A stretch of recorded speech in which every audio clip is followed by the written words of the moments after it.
નમસ્કાર, સમાચાર સાથે હું છું હિના। સમાચારની શરૂઆત કરીએ કે જ્યાં જૂનાગઢથી સમાચાર પ્રાપ્ત થઈ રહ્યા છે કે જ્યાં ધારાસભ્યએ દેવા માલમે ઘેડના બામણાસા ગામની મુલાકાત લીધી હોવાની વિગતો છે।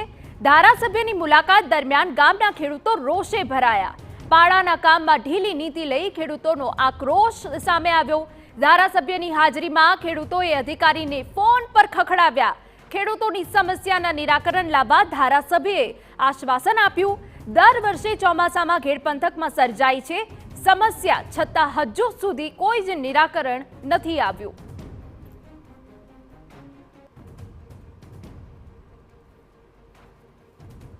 જો આ ભયાવહ દ્રશ્યો જુલાઈ મહિનામાં ઘેડ પંથકમાં પડેલ વરસાદથી પાડો તૂટી પડ્યો હતો।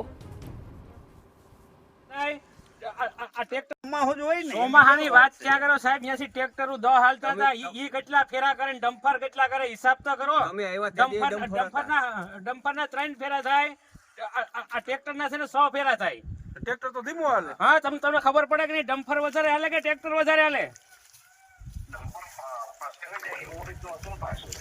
કઈ નતું, અહીં રસ્તો કમ્પ્લીટ હતો। તમારે અહીં સ્થળ ઉપર જોવા નથી આવવું, તમારે ડ્રાઈવરોનો નથી કેવું, નીચલા અધિકારીઓનો નથી કેવું, એસી વાળા રૂમમાં તમારે બેસવું।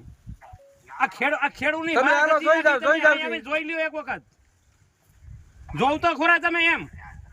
3 જ ફેરા કરે આખા દિવસમાં, 3 જ ફેરા। 3 વાગ્યા પછી કહી દે કે અમારો ટાઈમ પૂરો થઈ ગયો।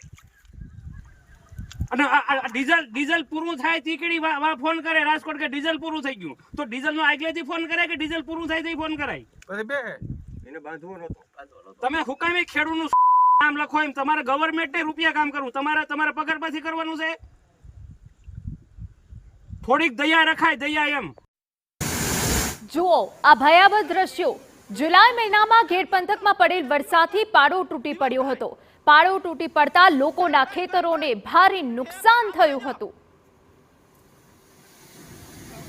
તો એમએલએની મુલાકાત સમયે ખેડૂતો રોષે ભરાયા હતા અને તે પછીના અમે આપને દ્રશ્યો બતાવી રહ્યા છે કે જ્યાં કેવી રીતે પાડાની કામગીરીમાં ઢીલી નીતિથી ખેડૂતોમાં આક્રોશ પેદા થઈ ગયો હતો। આપને જણાવી દઈએ કે જુલાઈ મહિનામાં જે અનરાધાર વરસાદ ઘેડ પંથકમાં પડ્યો હતો તેમાં પાડો તૂટી પડ્યો હતો। પાડો તૂટી પડતા લોકોના ખેતરોને ભારે નુકસાન થયું હતું।